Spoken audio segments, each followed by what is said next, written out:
네, 지난 시간에 지도 보이시죠? 바울의 1차 전도 여행을 봤어요. 그래서 1차 전도 여행의 주요 사역지가 요 지중해 북부 해안 지방이었어요.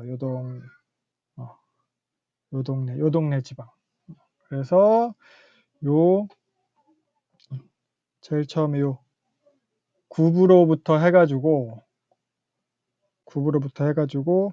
요 밤빌리아 또 비시디아 루가오니아 지방이에요. 여기 부분. 특히 요 지방이 이제 로마 제국하에서 요 비시디아랑 루가오니아 지방, 요 지방이 특히 이제 행정구역상 갈라디아 지방으로 편입된 동네라는 얘기를 했었거든요. 그래서 안디옥 교회 지도자들 중에서 서열이 낮은 위치에 있던 바울이었는데 요 1차 전도행을 통해서 이후로 이제 바울이 안디옥 교회에서 주요한 지도자로 부상을 하게 됩니다. 그래서 이름도 히브리식 명칭이었던 사울에서 로마식 이름인 바울로 불리게 됐고요. 그래서 이러한 선교 사역을 통해서 바울이 이제 점점 자기의 역량을 갖다 드러내게 되는 거예요.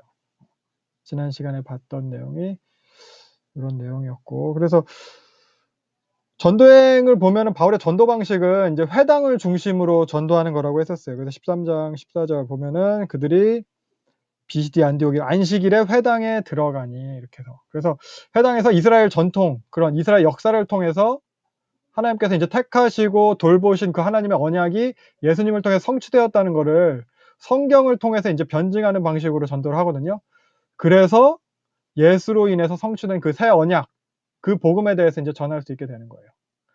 지난 시간에 전했던 게 모세의 율법으로서가 아니라 13장 39절 모세의 율법으로가 아니라 믿음으로 의롭게 된다, 이 얘기를 하는 거예요.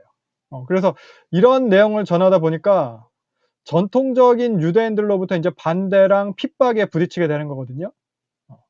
그래서 바울은 1차 전도행 기간 중에 여러 번 막 도망갔고 또 돌에 맞아 죽을 지경에 이르고 그래요. 14장 19절에 보면은 다른 동네에서까지 와가지고 바울을 돌로 쳐가지고 거의 죽은 줄 알고 갖다 버리고 막 이렇게 하잖아요. 근데 그러함에도 포기하지 않고 열정으로, 그 사랑으로 다시 그 자기를 돌로 쳐서 죽인 그곳으로 다시 가서 21절 보면은 다시 돌아가서 교회를 돌보고 또 세우게 되는 거예요. 그래서 첫 전도에 온갖 어려움을 겪었고 같이 갔던 마가감 중간에 돌아갔잖아요. 그런 우여곡절이 많았던, 그럼에도 열매들이 있었던 전도여행이었어요. 목숨을 걸고 세운 교회들이 있었어요. 고생은 했지만 바울은 27절부터 보면은 기쁜 마음으로 돌아왔을 것이고, 그리고 나서 이제 안디옥 교회에서 또 오랜 기간 동안 함께 지내게 됩니다. 이게 지난 시간에 본 사도행전의 내용이고요. 오늘은 그 사도 바울의 첫 번째 서신인 갈라디아서를 보도록 하겠습니다. 그래서 갈라디아서 본문을 보면은, 네, 그래서 갈라디아서를 이제 보는 거예요. 1차 전도행을 배경으로 쓰여진 게 이 갈라디아서예요. 그래서 갈라디아서를 보면은 사실 갈라디아서라고 쓰여졌으니까 이제 갈라디아 지방에 쓰여진 거다라고 이제 우리가 아는데, 갈라디아 지방을 어디로 여기느냐에 따라서 이 갈라디아서는 기록 시기를 다르게 볼 수 있거든요. 그래서 소위 이제 남갈라디아설과 북갈라디아설로 신학자들의 주장이 나뉘어요. 둘 중에 사실 뭐 남쪽이든 북쪽이든 어떤 주장을 택한다 하더라도 우리가 이제 갈라디아서 자체 신학적인 메시지는 크게 영향은 없는데, 근데 우리가 이제 바울 사역의 흐름과 또 이제 전체 성경에서의 그 역사를 이해하는 데 있어서 갈라디아서도 기록 시기를 특정하는 게 중요한 그 의미를 가진다고 하겠거든요. 그래서 또 갈라디아가 이제 북쪽이냐 남쪽이냐 요 그 기록된 기록된이라고 했나요? 어디를 향해 기록되는지 그 장소를 특정하는 것을 통해서도 또 갈라디아서 자체의 목회적인 의미를 보다 깊이 파악할 수 있을 거예요. 그리고 그것이 또 지금 우리에게 지금 우리의 이 교회된 모습에 주는 그런 깊은 메시지가 있을 거예요. 그래서 이제 남갈라디아설과 북갈라디아설에 대해서 간단하게 비교를 해보자면, 지리적으로 남갈라디아설은 뭐 남쪽이겠죠. 그래서 남갈라디아설이라고 한다면 요 남쪽 지방을 향해서 있는 교회에 대해서 쓰여졌다는 주장이고, 북갈라디아는 북쪽이에요. 그래서 원래 갈라디아는 요 소아시아의 중북부 지방이었어요. 원래는 여기를 지칭하는 거예요. 요게 원래 이제 켈트족이 살았대요. 켈트족이 원래 프랑스 쪽에 사는, 여기서도 이제 켈트족 뭐 좀 이주해 왔는지 원래 살고 있었대. 그래서 이 동네를 갈라디아라고 부르는 거예요. 그래서 북쪽 원래 유럽 쪽에 그 프랑스 켈트족 사는 데 갈리아라고 부르잖아요. 그래서 요 지방, 요게 북갈라디아설의 갈라디아 지방이고, 근데 요 켈트족이 살던 요 원래 이 갈라디아 지방이 주전 1세기에 로마 인제 폼페이우스에 의해서 점령이 되거든요. 그래서 로마 속국이 돼요. 근데 인제 그래도 왕국의 형태로 속국으로 유지되고 있었는데 BC 25년에 그때 왕이 사망을 해요. 이 속국 갈라디아 왕이 사망을 해요. 그러니까 그다음부터 인제 로마 속주가 돼서 인제 총독이 다스리게 되거든요. 그러면서 행정구역이 변경되게 돼요. 북쪽 지방은 또 인제 너무 척박했고 여기가 살기도 힘들었고, 그러다 보니까 남쪽 요 지중해 연안의 도시, 좀 보다 풍요로운 도시들을 갖다가 포함시켜서 갈라디아 지방이라는 것 자체가 로마 행정구역상으로 바울 당시에는 이렇게 커지게 돼요. 그래서 남쪽에 뭐 부르기아, 밤빌리아, 비시디아, 루가오니아 요거 갖다 다 포함한, 요 밤빌리아는 긴가민가해요. 확실한 건 비시디아, 루가오니아, 부르기아, 길리기아 일부까지도 이렇게 포함되게, 요게 남갈라디아설에서 주장하는 갈라디아 지방이에요. 그러니까 보면은 되게 넓은 지역인데 바울이 근데 실제 이 갈라디아 지방을 갖다 다녔다는 거잖아요. 그러니까 바울이 이 갈라디아의 어느 동네의 교회에 대해서 쓴 것일까, 어느 지역인가라고 생각을 해 봤을 때 사실 뭐 편지의 수신자 자체는 갈라디아인들에게 썼다고 딱 쓰고 있거든요. 그래서 보면은, 네, 그래서 갈라디아서 바울이 쓴 거 갈라디아 1장 1절 보면은 갈라디아의 여러 교회들에게, 그러니까 갈라디아 지방에 쓴 거는 확실해요. 근데 보면은 바울이 우리가 너희에게 전한 복음, 그러니까 먼저 바울이 가서 인제 들렸던, 방문했던 동네인 거예요. 음.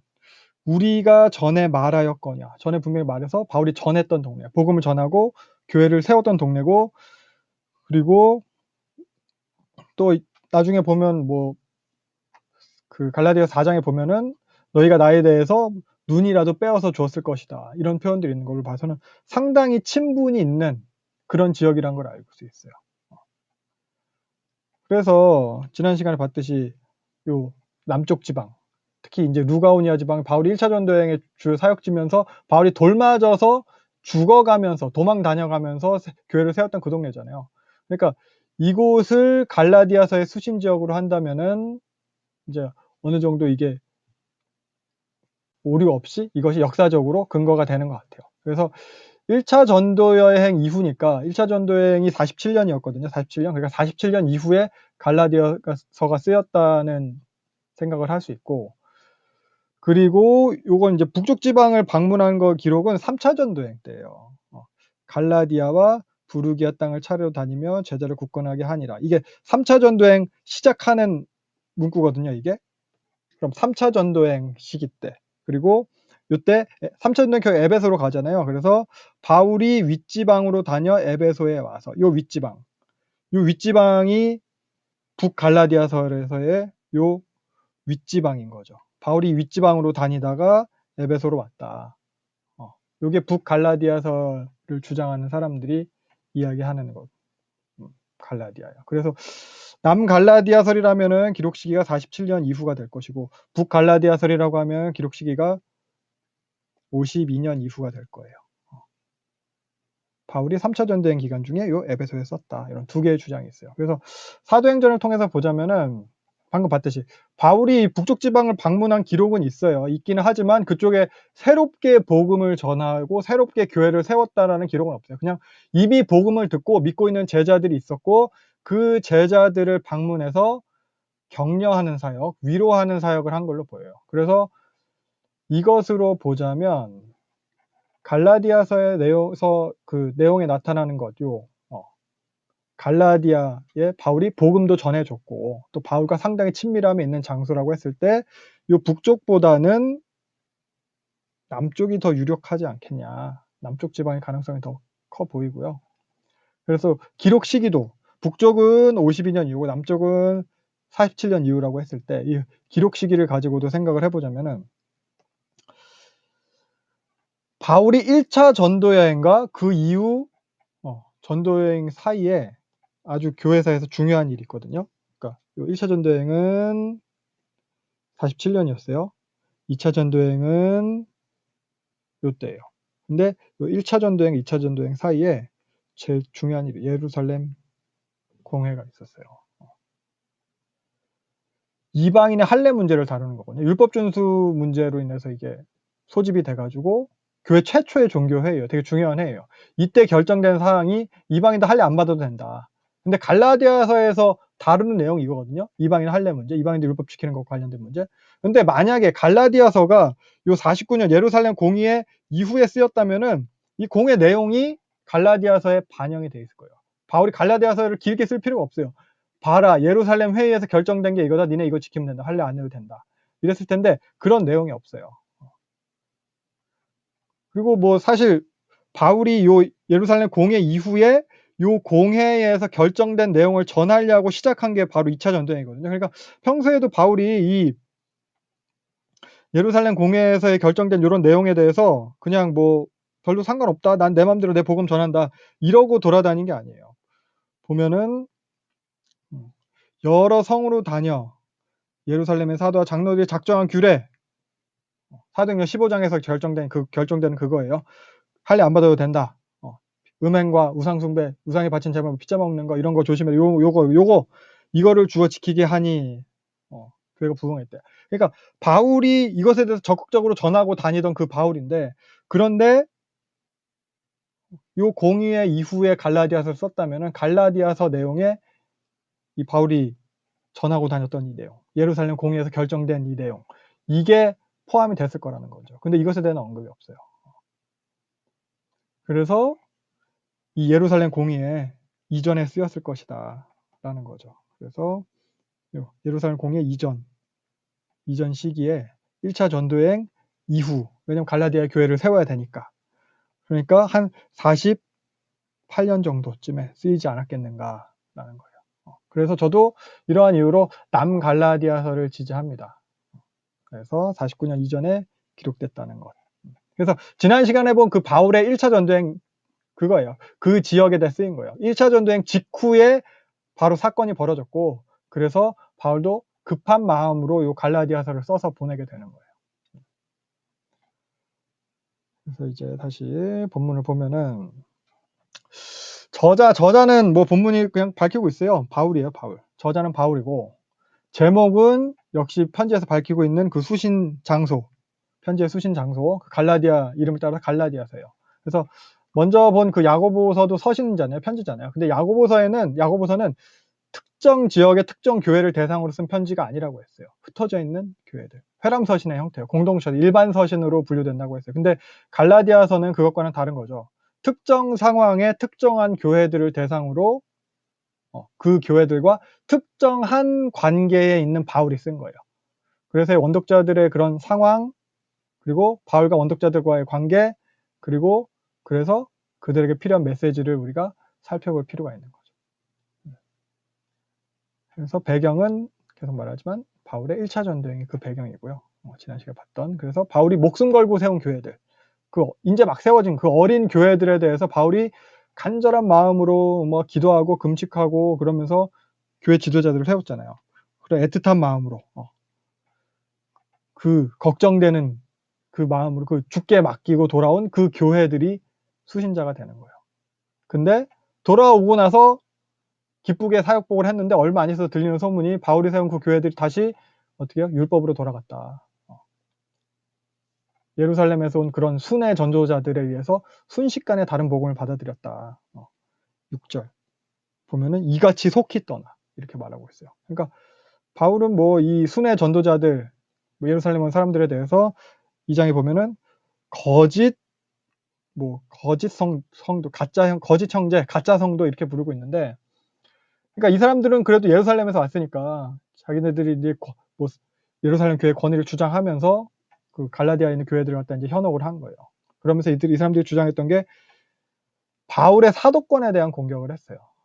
바울은 정식 사도가 아니라는 거죠. 사도 후보도 못 된다. 왜냐면은 사도를 갖다 처음 뽑을 때 예수님이 이제 공생을 시작하셔가지고 부활하실 때까지 같이 있었던 사람들 중에서 이제 사도를 뽑는 거거든요. 그래서 여기 보면 부활하심을 증언할 사람, 우리와 항상 함께 다니는 사람. 근데 예수님을 본 적이 없다는 거죠, 바울은. 오히려 예수님에 대해서 믿는 교회에 대해서 핍박자였다는 거예요. 그래서 이 바울은 사도가 아니다. 예수님을 같이 있지도 않았다. 제대로 배운 사람이 아니다. 그래서 바울이 전한 복음도 제대로 된 복음이 아니다. 예루살렘 교회보다 권위도 없다. 더 낮은 위치다. 예루살렘에선 우리가 정통이다. 그러니까 니네 지금 제대로 배워라. 그러고 있는 거예요. 바울도 지금은 자기 잘못 인정했을 거다. 바울도 자기가 전한 그 복음 다시 수정하는 중이다. 다시 배우는 중이다. 이러면서 이제 갈라디아 교인들한테 할례와 뭐 절기와 음식 규례와 이런 것에 대해서 전하는 거예요. 그러면 뭐 결국 훌륭한 그리스도인이 되기 위해선 먼저 훌륭한 유대인이 돼야 된다. 이런 얘기를 하는 거죠. 그래서 이 사람들이 바울을 먼저 부정했어요. 바울에 대해서. 바울이 틀렸다. 바울이라는 존재 자체가 사도도 아니다. 수준이 안 된다. 그리고 바울의 복음을 부정했어요. 그러니까 바울이 가르친 거 그것도 잘못됐다. 그러면서 이 사람들이 강조한 게 할례, 절기, 음식 규례예요. 그래서 이런 어떻게 보면 바울의 사도권 논쟁이거든요. 또 바울의 사도권 논쟁 그리고 뭐 이방인 신자들에 대해서 할례를 받아야 되냐 할례 논쟁은 사실 바울이 순교할 때까지도 계속돼요. 나중에 보면 디모데 후서에도 이런 내용이 나와요. 그러니까 예루살렘 교회가 완전히 사라져야지 없어져요. AD 70년 이후에. 교회와 회당이 완전히 결별이 이루어진 그 이후 유대인과 교회 완전한 결별 이 이후에나 사라지게 되는 것을 보여요.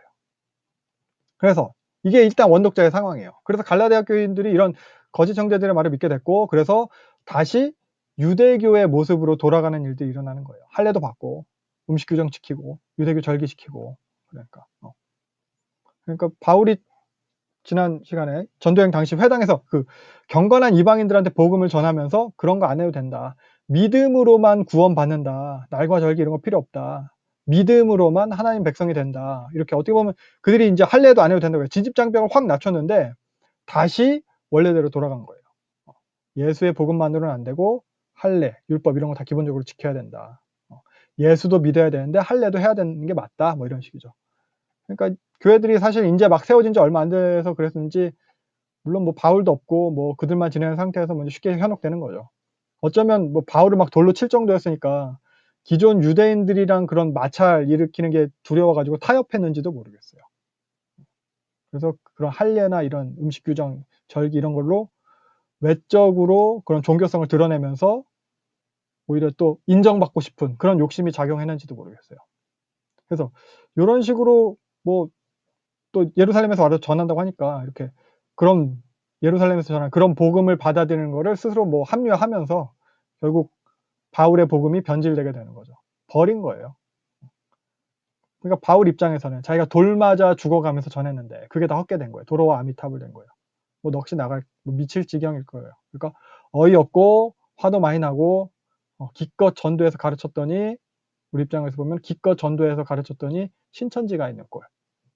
바울 입장에서 어디가 첫정인데 짜증이 나는 거예요. 고생이라도 안 했으면은 덜 짜증 났을 텐데. 그래서 바울이 이렇게 자신이 세운 갈라디아 교회들에 대해서 편지를 쓰게 되는 거예요. 바울 자신에 대해서 정당함을 변증하고 무엇보다 바울 자신이 전한 그 복음에 대해서 정당함을 변증하려고. 그래서 그들에 대해서 이제 진리를 올바르게 제시할 목적으로 갈라디아서를 쓰게 되는 거예요. 화가 많이 난 상태예요. 그리고 또 급한 마음으로 썼어요. 네, 그래서 갈라디아서 구조를 살펴보면은 갈라디아서에서 강조되는 거는 많이들 들어보셨죠. 이신칭의예요. 믿음으로 이렇게 된다. 여기 이신칭의 너무 작아서 안 보이시나요? 보세요. 그래서 강조되는 신학적 메시지가 몇 개 있는데 대표적인 게 이신칭이죠. 그러니까 종교개혁자들한테 많은 영감을 줬고 루터 같은 경우는 그래서 자기는 갈라디아서와 결혼했다. 이렇게 말할 정도로 갈라디아서를 좋아했다고요. 그래서 읽어보셨죠? 저도 갈라디아서 뭐 종종 읽는데 저도 갈라디아서 참 좋아요. 갈라디아서 교리도 그렇지만 바울의 그런 태도가 참 공감이 많이 되는 것 같아요. 복음에 대한 그런 진리에 대한 태도도 그렇고 자신이 복음을 전했던 그 사람들에 대한 태도도 그렇고 또 자기를 또 막 음해하는 사람들이 있잖아요. 욕하는 사람들, 모함하는 사람들, 그런 사람들에 대한 태도도 그렇고 그런 모르겠어요. 감정 표현이 더 잘 드러나 있어서 그런지 그런 마음이 느껴지면서 되게 공감이 되면서 또 위로도 되고 그런 것 같아요. 그리고 있고 또 갈라디아서에서 그래서 강조되는 것은 요 이신칭의 그리고 또 그리스도와의 연합 이것도 되게 강조가 돼요. 그리고 또 강조되는 것은 성령이 은근히 많이 나와요. 성령이 어떤 성령이냐 구원의 증표로서의 성령, 하나님의 백성됨의 증거로서의 성령, 하나님과의 관계, 그 올바른 관계의 증거로서의 성령으로 나타나고 있어요. 그리고 그러면서 성령을 따라 행하는 삶 이런 거 하면서 그러니까 삶으로 드러나는 믿음, 삶으로 드러나는 신앙에 대해서 말해요. 그리고 야고보서의 메시지랑 크게 다르지 않은 거예요. 그래서 사랑으로 행하는 것, 사랑으로 실천하는 삶. 그 종교적 규례를 행하는 것이 아니라 사랑으로 행하는 삶. 이것에 대해서 주로 이제 강조를 하고 있다고 하겠습니다. 그래서 핵심 구절은 갈라디아서 5장 1절이에요. 핵심 단어는 그래서 자유예요. 그리스도께서 우리를 자유롭게 하려고 자유를 주셨으니 다시는 종이 되지 마라. 그래서 갈라디아서 내용을 보다 보면은 진술 자체가 이런 식의 진술이 많아요. A가 아니라 B 이런 식의 진술 방식으로 메시지를 강조하고 있어요. 그래서 보면은 대표적인 거죠. 행함이 아니라 믿음. 그리고 또 계속 강조되는 게 사람이 아니라 하나님. 그리고 또 강조되는 것들이 율법이 아니라 은혜 혹은 약속. 그래서 방금 봤듯이 종이 아니라 자유, 또 육체가 아니라 성령 이런 식으로 이 패턴으로 계속 강조를 하고 있어요. 그래서 갈라디아서의 구조를 보면은 구조를 사실 명확하게 나누는 거는 쉽지 않아요. 크게 두 부분, 그거보다 조금 작게 하면은 세 부분 정도로 나눌 수 있는 것 같아요. 그래서 분명하게 주제 전환이 일어나면 구조를 나누기 쉽겠는데 같은 주제로 계속 돌아와서 또 진술하고 또 보충하고 이런 모습들이 나타나고 주제 전환이 됨에 있어서도 점진적으로 전개해 나가요. 확확 바뀌지가 않아요. 그러니까 대강의 흐름은 있는데 명확하게 여기다 하고 이렇게 자르기는 쉽진 않아요. 그래서 1장부터 4장까지가 요 자유케 하는 복음에 대한 내용이에요. 칭의에 대한 내용이라고 볼 수도 있고, 그러니까 자유케 하는 복음, 요것에 대해서 설명하는 거예요. 그러니까 야고보는 자유롭게 하는 온전한 율법, 요 말로 복음을 표현했다면은, 그래서 야고보서가에서는 이 복음, 자유롭게 하는 온전한 율법, 요 복음을 들여다보는 사람은 실천하는 사람이다라고 하면서 요 성화를 강조한 거거든요. 근데 갈라디아서에서는 이 복음을 믿음으로 의롭게 된다 하면서 칭의를 갖다 강조하고 있습니다. 그래서 1장과 2장은 복음에 대한 외적인 설명이라고 할 수 있을 거예요. 외적인 설명. 그래서 바울의 사도권에 대해서 변증을 해요. 바울이 전한 그 복음의 기원에 대해서 이야기를 합니다. 그래서 하나님이 계시로 된 거다. 그 기원이. 바울의 사도권도 그렇고 복음도 그렇고 바울이 전한 복음도 그렇고. 그리고 3장, 4장에서의 내용은 복음에 대한 이제 내적인 설명이라고 생각을 해볼 수 있어요. 종교적인 규례들이 아니라 오직 믿음으로 된다. 그게 복음이다. 이신칭이 여기서 이제 계속 주장이 되는 거고 5장에서 6장은 그래서 그러면 어떻게 살아야 되느냐라고 하는 거죠.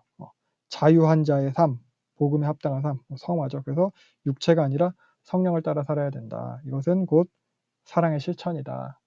요 정도 흐름이에요. 요 정도 구조예요. 이런 큰 틀 안에서 보면 되겠습니다. 그래서 1장부터 4장은 결국 이제 복음에 대한 설명이에요. 특히 1, 2장은 복음을 설명함에 있어서 바울이 전한 복음이 참되다. 이런 것에 대해서 얘기를 합니다. 논증하는 거예요. 그래서 바울의 사도적 권위에 대한 내용이라고 할 수 있겠어요. 바울 자신의 뭐 신앙 간증 이렇게 생각할 수 있겠어요. 경험을 통해서 이제 논쟁을 하는 거니까.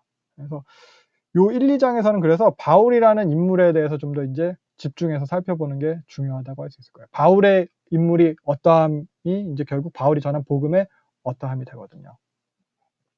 그래서 본문을 보도록 하겠습니다. 갈라디아서 1장 1절부터 5절까지는 인사 부분이에요. 갈라디아서는 편지니까 편지의 형식에 맞게 첫인사로 시작을 하죠. 은혜와 평강이 있기를 원한다. 3절 이렇게 이야기를 했어요. 그래서 이걸 통해 알 수 있는 것은 이 편지를 쓰는 사람이 바울이라는 것, 그리고 편지의 수신자가 갈라디아의 여러 교회들이라는 거예요. 그 동네 교회가 다 같은 문제로 안 좋은 상황이 된 거예요.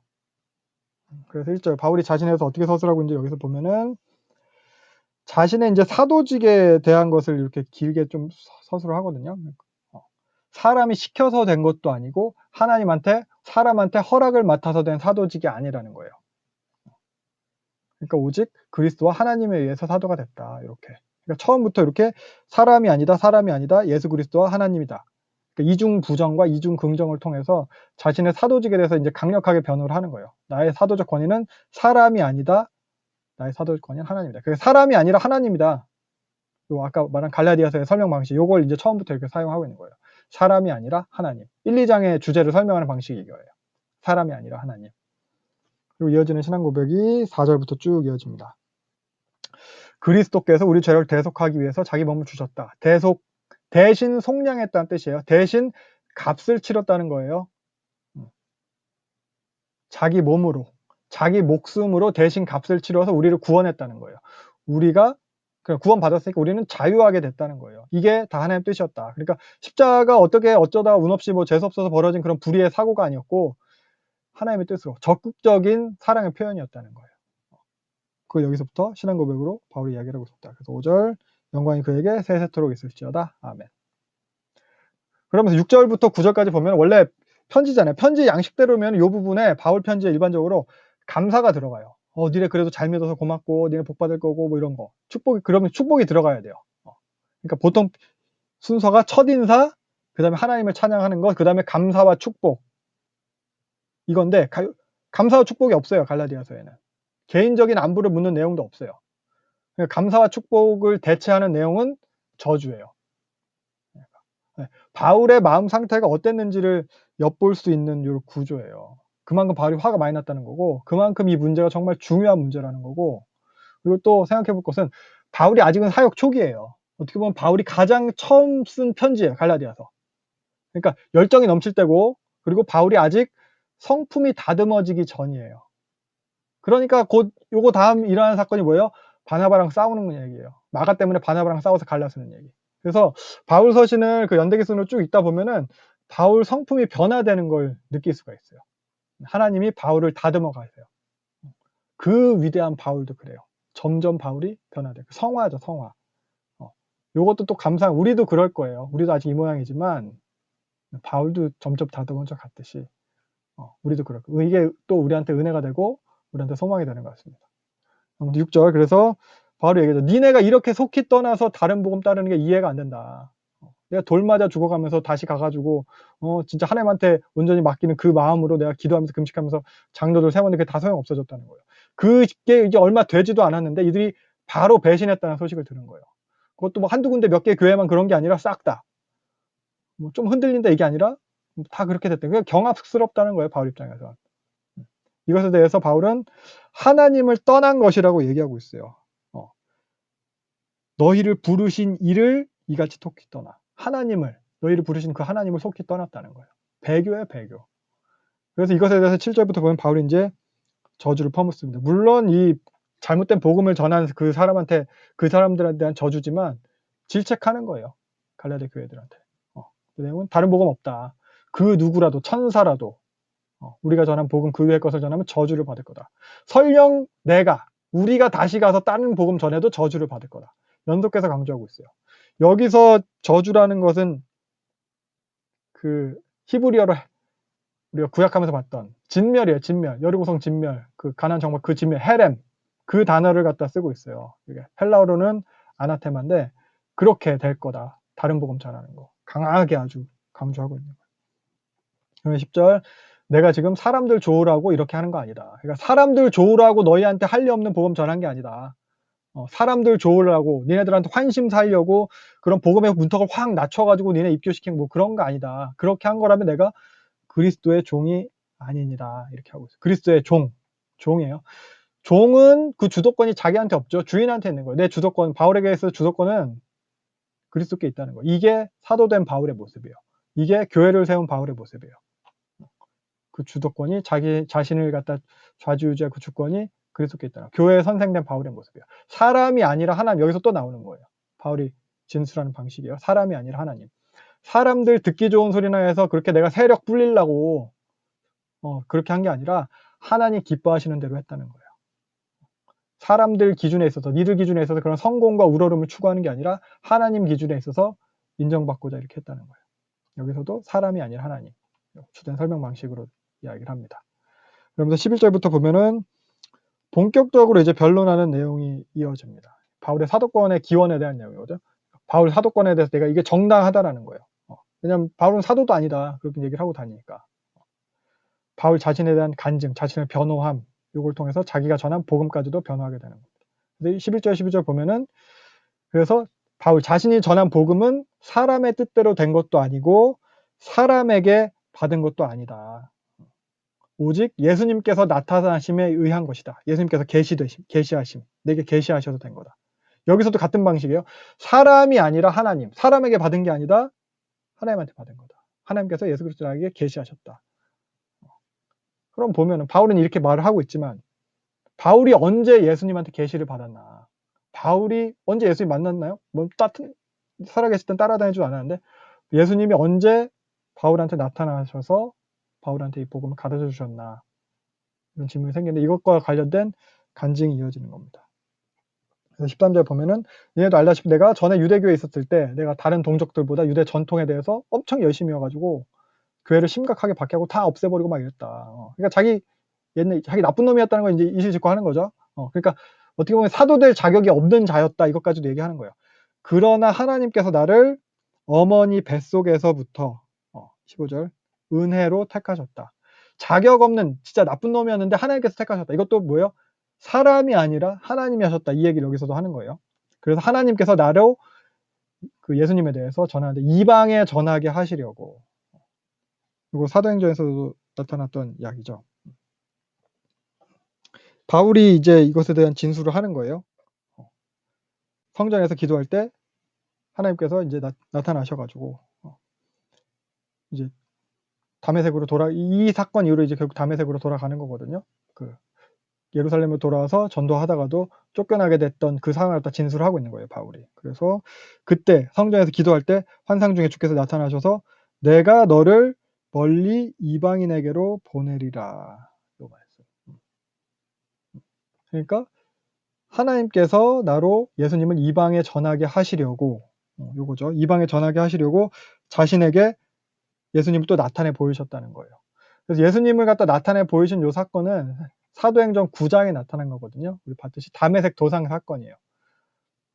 사울이 대제사장으로부터 공문을 받아가지고 교회를 갖다 이제 다 붙잡아 오려고 잔멸하러 가는 길에 그 다메섹 도상에서 예수님이 바울한테 직접 나타나셔서 말씀하시잖아요. 요것에 대해서 바울은 예수님께서 복음을 자신에게 계시하신 거라고 이야기하고 있는 거예요. 그러니까 자신이 알고 전한 복음은 예수 그리스도의 계시로 된 거다.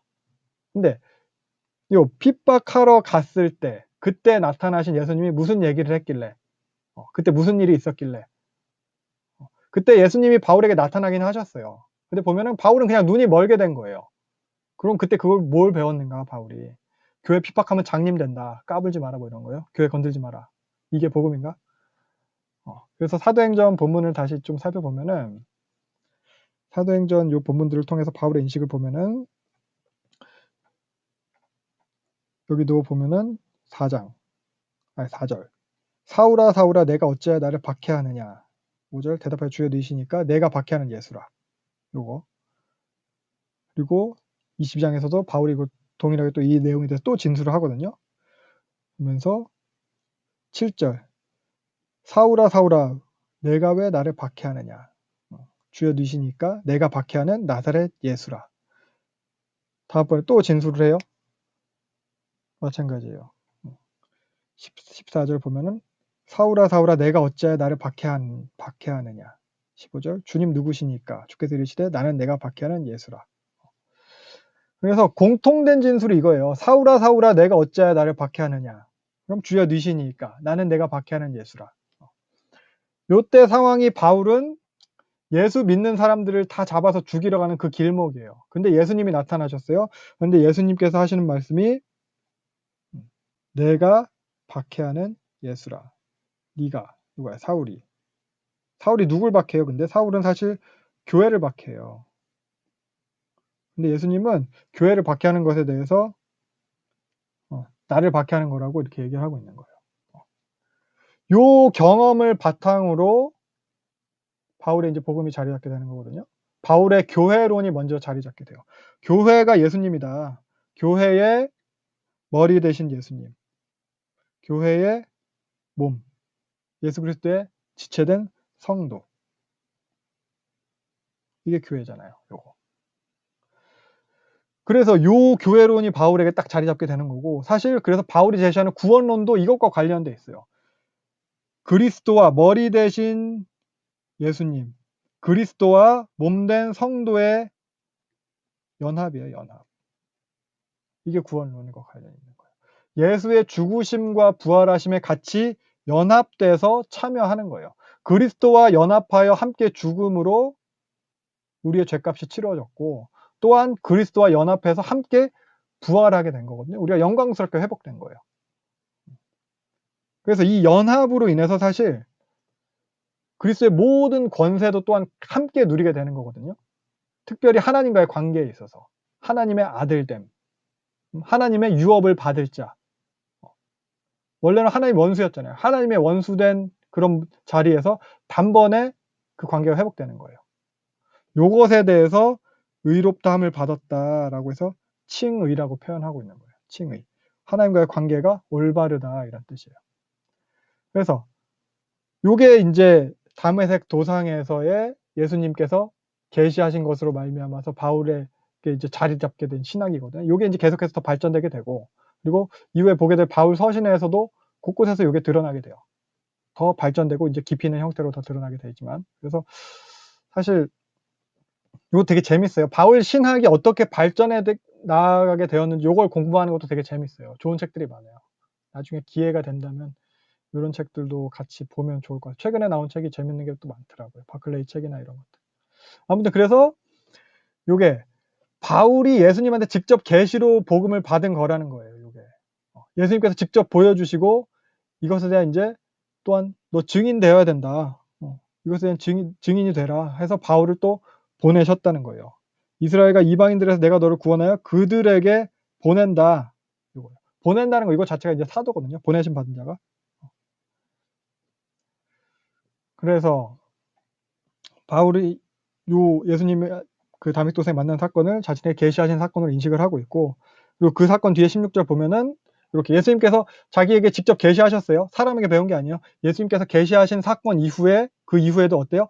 다른 어떤 사람이랑 의논하지도 않고 만나지도 않고 아라비아로 갔다가 다메섹으로 돌아갔다 이렇게 하고 있어요. 그래서 여기서 우리가 아라비아에 대해서 17절에 보면 아라비아에 대해서 잠깐만 생각을 해볼게요. 그래서 바울이 아라비아에 대한 인식이 어때요? 그 지리적으로 보면 아라비아 저번에 봤듯이 상당히 넓은 지역이라고 했어요. 아라비아 반도에서부터 다메섹까지 이르는 지역이에요. 근데 요 바울은 이 아라비아라는 명칭을 단순히 이제 지리적으로만 사용하는 게 아니거든요. 바울이 이 아라비아를 어떻게 인식하고 있었냐면은 바울은 이 아라비아에 대해서 같은 갈라디아서에 보면은 아라비아에 있는 시내산, 사실 시내산은 시내반도에 있잖아요. 바울은 근데 이 아라비아가 시내산에 있는 장소로 인식을 하고 있어요. 시내산은 하나님께서 모세에게 계시하신 장소예요. 바울이 그 시내반도에 있는 시내 광야에 있는 그 시내산까지 가지는 않았을 거예요. 근데 바울이 요 아라비아를 이 계시의 장소로 인식을 하고 있고, 여기서도 바울이 그래서 아라비아로 다녀왔다는 표현은 계시의 장소로서의 의미를 부여하고 있는 것으로 생각을 하기도 합니다. 그래서 사실 문맥으로만 봐도 계속해서 사람이 아니라 예수님의 계시로 말미암은 거다라고 하잖아요. 그래서 여기도 그 이후에도 혈육 먼저 사도된 자들, 이 사람들한테 만나가지고 내가 뭘 계시를 받은 게 아니라 아라비아로 갔다. 이런 흐름인 거예요. 자신의 복음, 자신의 사도권 이게 하나님의 계시로부터 말미암았다. 그래서 이런 복음을 내가 배우는 과정, 복음의 계시를 받는 과정에 있어서도 가족이랑 상의한 것도 아니고 먼저 사도된 그런 예루살렘의 사도들한테 배운 것도 아니고 아라비아로 갔다. 그래서 여기서도 같은 진술 형태예요. 사람이 아니라 하나님. 그래서 여기까지가 자신의 그런 복음과 사도권이 하나님으로부터 말미암았다는 진술이에요. 사람이 아니라 하나님으로 됐다. 그러니까 그만큼 내가 전한 그 복음과 내 사도된 권위가 진짜라는 거예요. 다른 사람으로부터 침해를 받을 수 없대요. 하나님으로부터 된 거니까. 너희에게 온 그런 거짓 교사들의 주장에 침해당할 만한 내 복음과 내 사도권이 아니라는 거예요. 그들이 주장하는 예루살렘의 사도들로부터 말미암아 그런 식의 복음과는 비교될 게 아니라는 거예요. 그래서 계속되는 내용들을 통해서 자신의 그런 복음의 자기가 받는 복음의 그 계시성 그리고 또 자기의 그런 사도적 권위에 대해서 계속 강조를 해 나갑니다. 그래서 처음 나온 내용은 바로 이어진 내용은 먼저 그 예루살렘 방문 사건이랑 수리아 길리기아 지방을 방문한 사건이거든요. 그래서 18절부터 보면은 예루살렘으로 갔던 사건이죠. 요거 다메섹에서 복음 전도하다가 그 아레다 왕의 총독이 그 체포를 하려고 해가지고 피해서 그 나바테안 왕에 피해서 도망가는 사건이잖아요. 요 그때 잠깐 봤듯이 요 나바테안 왕이죠. 아레다 왕이 고관이 나를 잡으려 해서 광주를 타고 도망갔다. 요거 도망가서 예루살렘 간 거예요. 사도행전에 나와요. 그래서 유대인들이 죽이려고 해서 광주리에 달아 내려서 이때 예루살렘에 가서 이때 제자들 만나. 요 사건을 갖다 이야기한 거거든요. 요 사건. 근데 다 만나지 못했대. 근데 여기도 보면은 18절 19절 야고보밖에 못 만났대요. 베드로랑 고작 15일 머물렀고 만난 건 야고보밖에 없다. 그러니까 이게 어떤 의미냐? 나는 그들로부터 배운 게 없다. 만난 사람도 없고 15일밖에 안 머물렀다 이거예요. 그러니까 나는 그들한테 배운 것도 없고 그들의 권위 아래서 내가 임명받거나 뭐 보냄받거나 이렇게 한 게 아니라는 거예요. 20절 이거 진짜다. 거짓말 아니다. 그리고 21절도 같은 맥락이에요. 이제 예루살렘에서 또 도망갔어요. 예루살렘에서 도망가서 다메섹으로 간 사건을 얘기하는 거예요. 이거는 예루살렘에서 돌로 쳐서 죽이려고 하니까 가이사랴로 데리고 가서 다소로 보내니라. 다소가 길리기아 지방이에요. 안디옥이 수리아 지방이에요. 바울이 지금 1차 전쟁 파송해 줬던 그 동네 수리아 길리기아 지방. 그러니까 바울이 예루살렘에서 도망가서 그 지역에서 계속 사역을 하는 거예요. 근데 사역을 하고 있을 때도 뭐예요? 그리스도 안에 유대 교회들 뭐예요? 예루살렘과 그 근처에 있는 교회들이요. 그 교회들이 자기를 안대요, 모른대요? 요 얘기예요. 그러니까 자기는 사람이 아니라 이것도 하나님이 이걸 강조를 하는 거거든요. 그러니까 두 사건이 서로 이제 같은 패턴으로 이야기를 되고 있어요.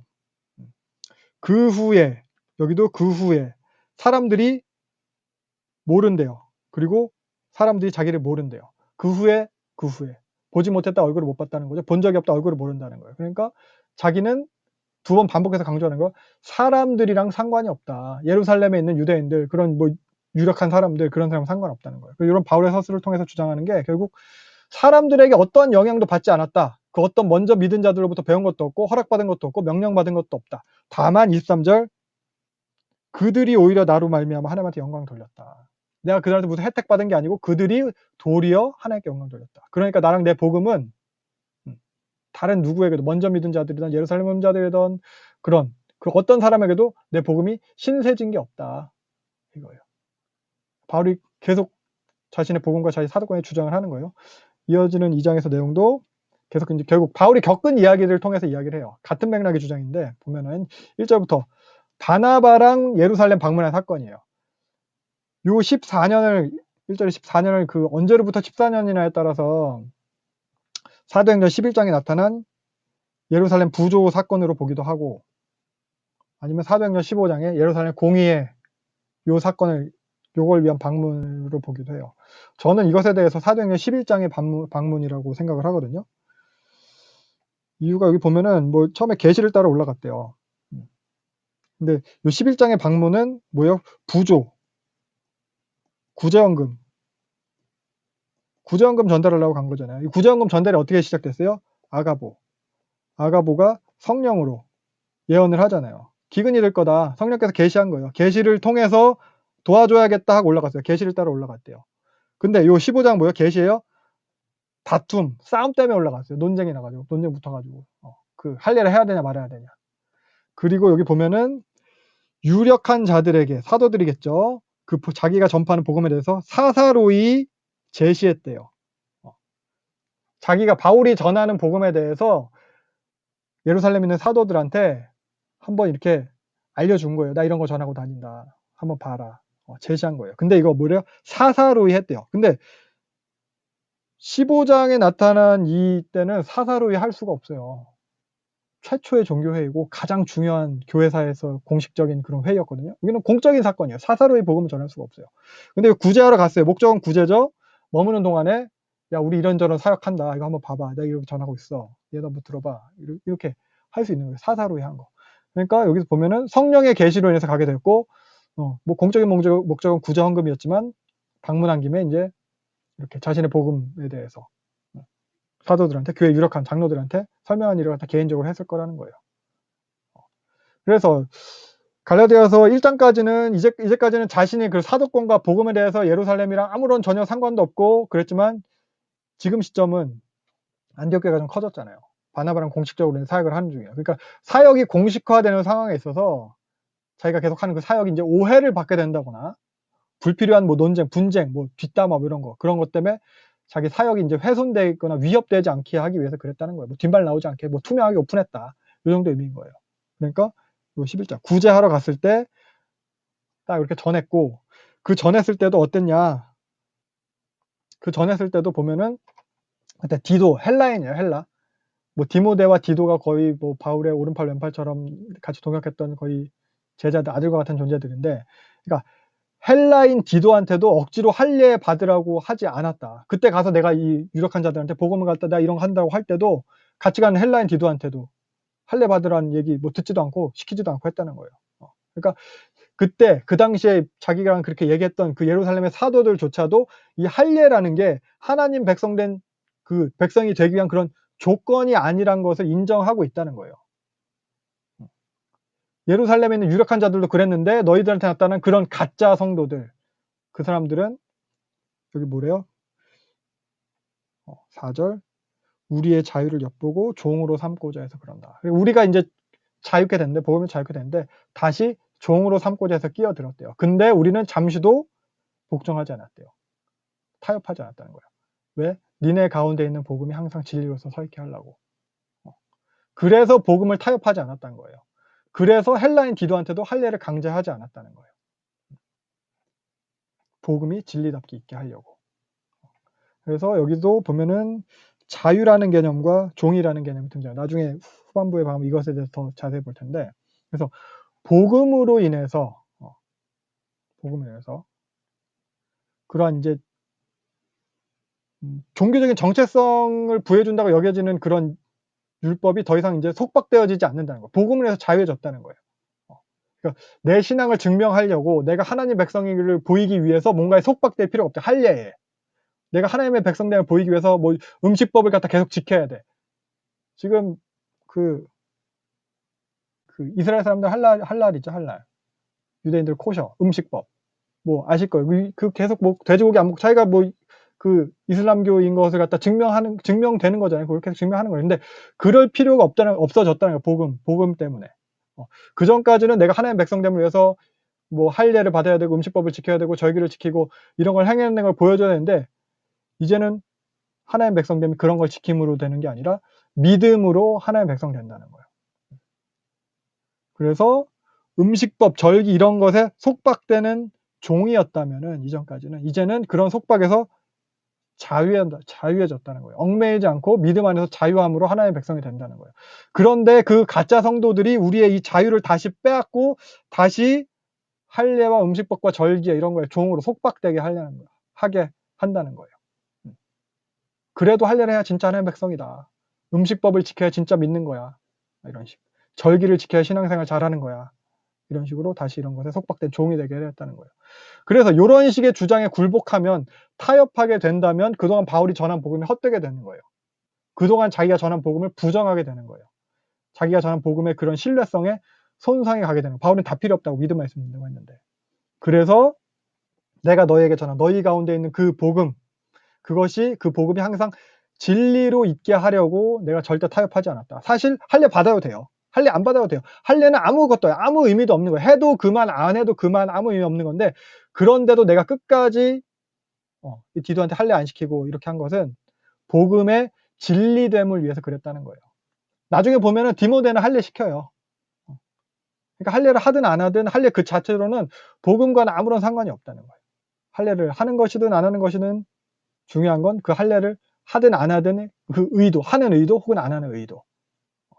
복음을 타협할 의도에서 할례를 하게 됐다면 결코 하지 말아야 된다는 거예요. 지금 안 한 거예요. 그래서 정리하면은 바울이 이제 자기 가가지고 유력한 자들한테 그 사사로이 설명한 거는 불필요한 논란 생기지 않게 하기 위해서. 그러니까 그동안 자기가 해온 사역이 뭔가 누가 되지 않기 위해서 한 거고, 자기가 이제 허락받은 것도 아니고 자기 복음이 타협된 것도 아니에요. 그래서 자기 복음은 절대 타협되지 않았다. 그것도 뭐예요? 무엇을 위해서? 그동안 해온 사역을 위해서. 설명을 한 것도 그동안 해온 사역을 위해서, 복음을 절대 타협하지 않고 할례 안 한 이유도 그동안 해온 그 사역을 위해서. 그동안 해온 사역 뭐예요? 갈라디아인 너희들, 너희 이방의 사역 위해서. 이렇게 복음을 위해서, 너희를 위해서 내가 항상 이렇게 끝까지 최선을 다하고 있다는 거예요. 근데 어떻게 너희는 이렇게 복음 쉽게 떠나냐, 이런 얘기, 그런 메시지 여기 또 들어있는 거죠. 그래서 바울이 이렇게 예루살렘이랑 연관이 있기는 하지만 이것도 다 니네를 위해서 그랬던 거였고, 그리고 6절 보면은 아무리 유력 인사라 하더라도 나랑 상관이 없다. 아무리 유명 인사라고 해도 그 사람들이 아무리 뛰어나고 그리고 사도고 뭐 장로고 이러고 나랑 중요하지 않다. 하나님은 사도건 장로건 목사건 그런 외적인 명성으로 판단하는 분이 아니다.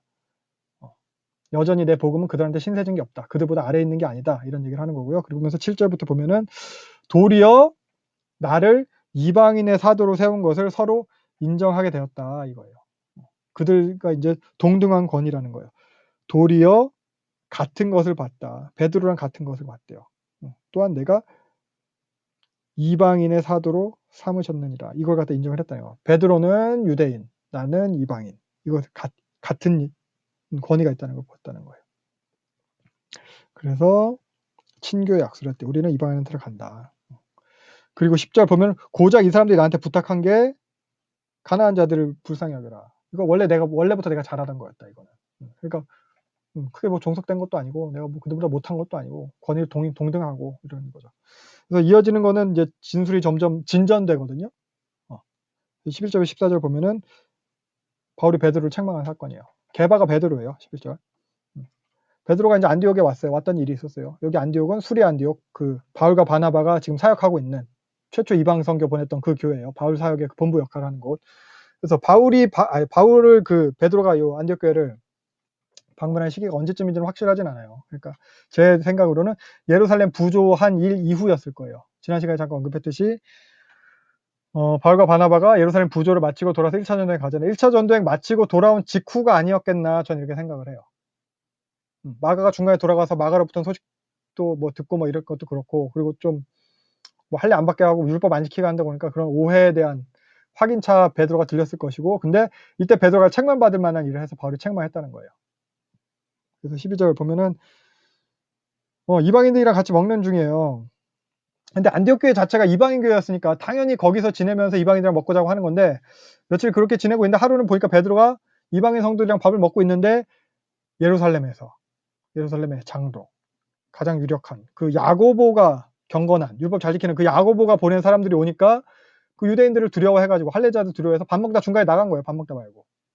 근데 거기서 같이 밥 먹던 다른 유대인들도 따라 나간 거예요. 이방인들만 남아있고. 그러니까 바나바까지 바울이랑 같이 그 복음 전했던 그 바나바까지 그런 위선적인 모습에 휩쓸리게 된 거예요. 여기서는 뭐 이렇게 외식하였다고, 외식 이렇게 13절 보면은 외식함으로, 외식이라고 되는데, 외식이 뭐 다른 사람 의식한 뭐 이렇게 우리가 요 정도로 번역 느낌이 요즘 요 위선이에요, 위선. 다른 번역본들이 위선이라고 많이 번역을 해요. 그러니까 유대인다움을 갖다가 이제 드러내려고 하는 거거든요. 그게 위선이라고. 유대인다움을 드러내는 걸 통해서 자기가 신앙 좋다는 것을 갖다 보이려고 하는 거죠. 그러니까 신앙이 실제로 좋지는 않으면서도 신앙 좋게 보이려는 그런 행태, 그게 위선이잖아요. 우리도 교회에서도 실제로는 신앙 안 좋으면서도 거룩한 척, 경건한 척 하다가 들통나면 그게 위선적이라고 하요. 그 행태를 베드로가 했다는 거예요. 그러니까 그 자체가 율법 지금 음식법에 관한 거죠. 음식법을 지키는 것 자체가 신앙이 좋다는 것을, 하나님을 잘 믿는다는 걸 보증하는 것도 아닌데 하나님 잘 믿는 것처럼 신앙 좋게 보이려고 베드로가 그걸 한 거예요. 우리한테도 그런 게 있을 거예요. 신앙 좋게 보이려고 우리가 하는 종교적인 행태들이 있을 거예요. 종교적인 위선이 있을 거예요. 우리의 구원과는 상관없지만 그걸 하면은 교회에서 신앙 좋은 걸로 보여지는 것. 우리의 구원과는 상관없지만 저거 잘하면 신앙 좋아. 신앙 좋은 사람처럼 물어보. 뭐 어떻게 보면 뭐 그 직분 이런 걸 수도 있어요. 임직한 사람들은 뭐 신앙 좋다고 여겨질 수 있어요. 장로, 권사, 뭐 집사 이런 다 마찬가지죠. 사실 우리 구원과는 상관없어요. 그리고 또 이런 11조. 새벽 기도 개근하는 거, 뭐 주일 성수하는 거. 물론 이런 거 다 하셔야 돼요. 많이 하셔야 돼요. 근데 그 목적이 자신을 더 과시하고 드러나기 위한 목적이라면, 자신을 위한 목적이라면 이거 다 위선이에요. 결코 이게 한다고 해서 이런 걸 잘한다고 해서 신앙이 좋은 게 아니죠. 그래서 사실 이게 진짜 신앙이냐 아니냐 확인하는 방법은 내가 지키는 그게 다른 사람한테 차별과 정죄로 가게 되느냐예요. 내가 11조를 하지만 그것이 정말 신앙이 좋아서 하는 게 아니고 나를 과시하기 위해서 하는 거라면은 다른 사람에 대한 차별과 정죄로 가요. 저 11조도 안 하는 것들. 이런 식으로. 내가 장로다. 내가 목사다. 어딜 감히. 어떻게 주일 성수도 안 해? 이게 되는 거예요. 만약에 그것이 자기를 드러내기 위한 목적, 위선이라면. 아무튼 그래서 당시 풍조가, 그러니까 이 바울 당시에 풍조가 이방인들과 식사를 안 하는 것, 이게 음식법을 지키는 게 그들의 이제 종교적 위선으로 사용되어지는 게 이게 사회적 풍조였어요. 나는 이만큼 신앙이 좋아. 이방인들이랑 상종을 안 해. 밥 안 먹어. 밥만 안 먹는 게 말도 안 해. 이러면 진짜 신앙 좋은 거. 그러니까 베드로랑 여기 있던 유대인들이 이런 풍조를 따라서 위선적인 모습을 보였다는 거예요. 복음대로 행하지 않은 거예요. 여전히 이걸 지켜야 되는 것이냐. 복음이라서 다 자유롭게 됐는데 그래도 신앙이 좋은 거 이걸 지켜야 되는 것인 것처럼 행동을 한 거예요. 이것에 대해서 14절 바울이 이제 책망을 하는 거죠. 너 이제껏 그렇게 안 하다가 왜 갑자기 안 그런 척 위선 떠냐 이거예요. 지금 몇 날 며칠 같이 밥 먹으면서 이제 와서 이방인들한테 억지로 유대인처럼 살라는 거냐. 니네 이런 율법에 어긋나는 음식 먹지 말아야지 내가 니네들이랑 교제해 줄 거야. 그러니까 니네도 유대인처럼 이렇게 살아. 이걸 강요하는 거냐. 이렇게 혼내는 거예요. 그러니까 내용상에서의 메시지는 베드로한테 위선 떨지 마라 이거거든요. 근데 이 계속되는 문맥상에서의 메시지는 바울 자신의 권위를 드러내는 거예요. 내가 베드로 책망할 정도다. 베드로는 진리대로 행하지 않았지만 나는 진리대로 행했다. 나는 진리대로 행해서 이방인 디도를 억지로 할 일을 안 했는데 베드로는 진리대로 행하지 않고 먹다가 자리를 피했다. 위선적으로 행했다. 이거예요. 그래서 1장부터 계속 그 바울이 주장한 내용을 보면은 사람으로부터 나온 게 아니다. 자신의 사도권과 복음에 대해서. 그리고 자신의 권위는 예루살렘과 동등하다. 인정을 받았어요. 그리고 여기 내가 도리어 베드로를 책망할 정도다. 그러니까 나의 사도권은 진짜다. 참되다. 이거예요. 그래서 이제 이어지는 본문은 1, 2장의 결론이에요. 베드로에 대한 책망이 계속 이어지는 거다 이렇게 여기기도 하는데 뭐 그렇게 보던 아니면 갈라디아 교인들에게 자신의 복음에 대해 설명하는 것으로 보던 아무튼 이 앞부분까지는 자신의 전한 그 복음에 대한 그 배경에 대해서 설명을 한 거라면은 그 복음의 기원에 대해서 그 변증한 것이었다면은 이제는 그 결론이에요. 지금까지 변증했던 그 복음의 내용이 어떤 것인지를 갖다 제시하는 거예요. 하나님으로부터 말미암은 그 복음의 내용에 대해서. 그래서 15절 결국 쭉 15절 이하 내용은 오직 믿음으로 이롭다 하심 받는데 이거예요. 이신칭의 내용이 이거예요. 그래서 15절은 우리는 원래 유대인이다. 이 유대인이라는 말 자체는 일단 혈통적으로 아브라함의 자손이다 이게 들어있는 거고 율법을 받은 자라는 게 들어있는 거거든요. 그러니까 율법도 모르고 지 맘대로 막 살던 이방 죄인이 아니다. 이런 구별이 일단 들어가 있는 거예요. 유대인이라는 표현에. 그래서 율법을 받은 백성, 언약 백성이라니. 그러니까 원래부터 하나님께 율법을 받은 백성. 원래부터 하나님 백성이다. 나는 원래부터 하나님 백성이다. 그런데 16절 아무리 그렇다고 해도 우리가 도덕적으로 아무리 잘 살고 율법 잘 지키고 혈통적으로 아브라함의 자손이라고 해도 의롭게 되는 거는 그런 혈통이나 율법으로 되는 게 아니고 오직 예수 그리스도를 믿는 믿음으로 의롭게 되는 거다. 그래서 나는 유대인이지만 원래 유대인이지만 예수를 믿는다. 이게 16절의 내용이에요. 그래서 여기서 의롭게 된다, 의롭다라는 것은 아까 말했던 하나님과 올바른 관계라는 의미예요. 3장에 가서 이 개념에 좀 더 자세하게 설명을 할게요. 그래서 우리는 율법의 행위가 아니고 그리스도를 믿는 믿음으로 하나님과 올바른 관계가 되었다. 요거 갖다 인정을 받으려 한다는 거예요. 하나님과 올바른 관계가 되었다는 걸 인정받는 걸 율법으로 인정받는 게 아니라 그리스도를 믿음으로. 율법의 행위로서는 뭐래요? 하나님과 온전한 관계를 인정받을 수 없대요. 율법의 행위로는 하나님한테 또 의롭다고 칭함을 받을 수 없대요. 이게 바울이 전한 복음의 내용이에요. 이신칭이. 갈라디아서에서 어떻게 보면 가장 중요한 개념이라고 할 수 있어요. 바울 복음의 핵심이에요. 기독교를 이해하는 데서도 가장 중요한 구절이겠죠. 그래서 마틴 루터가 요 16절 요걸 갖다 이제 복음의 진리다라고 말했어요. 루터뿐만 아니라 이제 종교개혁자들이 요 구절에서 많이 영감을 받았고요. 그러면서 그래서 27절 보면은 요 복음, 이 복음으로 그리스도 안에서 하나님과 올바른 관계를 인정받으려고 하는 우리인데, 이 복음으로 의롭게 되려고 하는 우리인데, 만약 그게 거짓이었다면은 의롭다함을 인정 못 받는다는 거죠. 믿음으로 의롭다함을 못 받는다. 니네 틀렸다. 니네 그거 거짓이다. 그래서 니네는 죄인이다. 그래서 니네 지금 하나님의 올바른 관계 아니다. 믿어봤자 하나님의 올바른 관계 아니다. 그러면은 우리는 그리스도를 믿음으로 인해서 죄인이 된 거냐 이렇게 물어보는 질문이야. 17절은.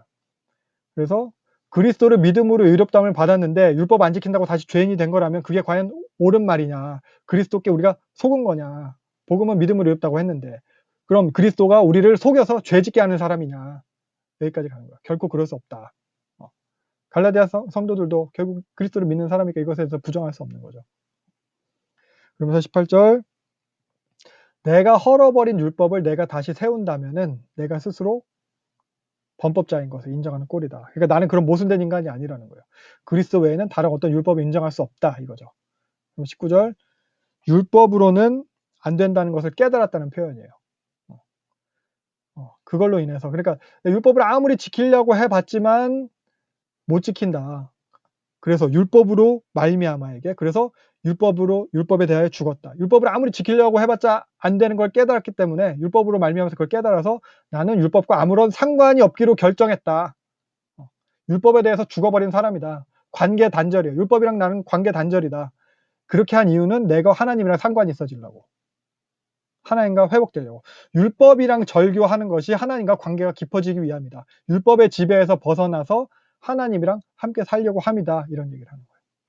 그러면서 율법의 지배와 상관없어졌다 이어서 20절은 이제는 나도 죽었다. 율법이랑 관계 단절, 나의 욕심, 내 자아의 지배와도 관계 단절. 19절은 율법이랑 상관없어졌다. 20절은 내 자아와도 상관없어졌다. 그 이유는 하나님과 상관 있는 삶을 살기 위해서. 그리고 내 자아랑 상관없어지고 그리스도의 자아로 사는 삶. 이거죠. 내 안에 그리스도께서 사신 것이다. 이걸 위해서요. 이게 아까 1장 10절에서 봤던 그리스도의 종이라는 표현이랑 같은 표현이에요. 내 안에 그리스도께서 사신 것. 내 자아는 죽어 없어졌고 율법이랑도 완전 끊어졌고 내 안에 그리스도께서 사시는 것. 내가 그리스도의 종됨으로 사는 것. 이게 이제 그리스도를 믿는 믿음 안에서 살아가는 삶이라는 거죠. 어떤 그리스도래요? 나를 사랑하사 나를 위하여 자기 자신을 버리신 그 하나님의 아들. 하나님의 아들이에요. 누구의 하나님의 아들이에요. 동네 친구도 아니고 나를 사랑하는 옆집 아저씨 뭐 이런 것도 아니고 하나님의 아들이래요. 하나님의 아들이 나를 사랑해서 나를 위해서 자기 자신을 버리셨다. 이 믿음 안에 산다는 거예요. 내 안에 이 그리스도의 자아로 산다는 거예요. 요것에 대해서 많이 묵상해 보셨으면 좋겠어요. 그래서 21절 내가 하나님의 은혜를 헛되게 하지 않겠다. 하나님과 올바른 관계가 되는 게 그 율법으로 되는 것이라면은 그리스도께서 죽으신 것이 헛것이다. 나를 사랑하사 나를 위하여 자기 몸을 버리신 그리스도로 인해서 의롭게 됐다. 이 은혜로 하나님과 올바른 관계가 된 거다. 이 은혜를 헛되게 해서는 안 되겠다. 바울이 얘기를 하는 겁니다. 네, 오늘 본문은 여기까지 보고요. 그래서 3장 뭐 다음 시간부터 볼 텐데 3장부터는 바울이 주장하는 요 복음, 지금 본 요 바울이 저 이신칭 요 복음의 내용에 대해서 그것이 이제 옳다는 것을 변증해요. 이신칭이 그래 바울이 주장한 복음 이신칭인데 이신칭이가 왜 옳아? 바울이 네가 옳으니까 네가 하나님한테 계시 받은 거니까 그것도 맞지만 이제 3장에서부터는 이거 볼 때 성경을 통해서 변증을 해요. 신학적으로 논증을 해요. 3장부터는 그런 걸 볼 거고요. 그래서 오늘 본 내용에서 정리를 해보면은 논증하는 방식이 사람이 아니라 하나님이라고 했어요. 사람이 아니라 하나님. 이 부분에 대해서 우리가 이제 같이 생각을 많이 해보면 좋을 것 같아요. 사람들 눈치 보는 게 아니라 하나님 눈치 보는 것. 이것도 이제 포함이 되겠죠. 그리고 또 사람들 기준에 충족되는 게 아니라 하나님 기준에 충족되는 것. 이런 걸 생각을 해봐야 될 거고 또 사람들한테 인정을 구하는 것이 아니라 하나님한테 인정받는 것. 우리도 이래야 되고 사실 교회가 이래야죠. 교회가 이래야 돼요. 사실 같은 일을 할 수 있거든요. 같은 사역을 할 수 있는데 양태는 같더라 해도 그 근본 동기가 사람이 아니고 하나님이어야 된다는 거죠. 우리도 그래요. 저도 그래야 돼요. 제가 이제 신앙생활하고 제가 또 뭐 제 삶을 또 살아가고 이렇게 성경 모임도 하고 이렇게 하는 근본 동기도 사람이 아니고 하나님이어야 된다는 거죠. 사람 좋으라고가 아니고 하나님 좋으시라고. 사람들 눈치에 영향받는 게 아니라 하나님 뜻대로. 물론 사람이 아니라고 해요. 요 사람에는 저 자신도 포함돼요. 나 자신도. 나 좋으라고 내 욕심대로 내 만족이 아니라 하나님이 만족하실만 하도록 그 근본 동기에 대해서 우리가 살펴봐야 될 것이고요. 그리고 또 바울이 여기에서 얘기했듯이 율법에 대하여 죽었다. 율법에 대해서 죽음. 그래서 결국 뭐 믿음으로만 의롭게 된다. 이거 갖다 주장을 하는 건데 이 부분에 대해서도 우리가 생각을 해봐야 될 것 같아요. 율법에 대해서. 우리도 사실 종된 모습이 있거든요. 얽매인 모습이 있어요. 예를 들면 이런 거죠. 요거 뭐 그러니까 종교적 행위, 종교적인 어떤 그런 예식을 안 하면 찝찝해. 율법에 종되어 있어요. 아무리 교회가 싫고 교역자가 마음에 안 들어도 그렇게 싫어도 그래도 주일 예배는 드려야 될 것 같고 이런 것들. 11조 제대로 안 드리면 왠지 꺼림칙하고 내 사업 잘 안 될 것 같고 주일 성수 뭐 이런 거 봉사 잘 안 하면 내 기도 잘 안 들어주실 것 같고 자유하지 못한 거예요 이거. 율법의 종로를 타지 말아야겠어. 자유하겠어. 요런 수준 이제 이런 수준에서 벗어나야 돼요. 나를 사랑하사 나를 위하여 자기 자신을 버리신 하나님의 아들이에요. 하나님의 아들이 나를 사랑해서 나를 위하여 자기 자신을 버리셨다는 거예요. 이런 거 뭐 주일 성수 안 했으니까 너는 다음에 너를 위해서 몸을 버릴 거야, 뭐 덜 사랑할 거야, 뭐 이게 아니시거든요. 그 수준이 아니잖아요. 그래서 이 예수 그리스도에 대한 믿음으로 의롭게 된다는 거예요. 로마서에서도 이런 개념이 더 풍성하게 많이 드러납니다. 나중에 또 보도록 하고. 그래서 우리가 하나님의 자녀됨이 주일 성수라던가 11조에 있는 건지 혹은 다른 우리가 생각하는 어떤 기타 다른 어떤 종교적 행위들에 있는 건지 그게 아니고 오늘 봤듯이 예수 그리스도를 믿는 믿음에 있는 것인지 생각해 보시면 좋겠습니다. 계속해서 우리가 갈라디아서를 보면서 이걸 다룰 거예요. 그래서 갈라디아서 더 많이 읽어보시고 더 깊이 묵상하시면서 생각해 보시기 바랍니다. 할례로 때우는 그런 신앙생활 말고 현대판 면죄부가 될 수 있거든요. 주일 성수, 11조, 교회 봉사 이런 것까지도.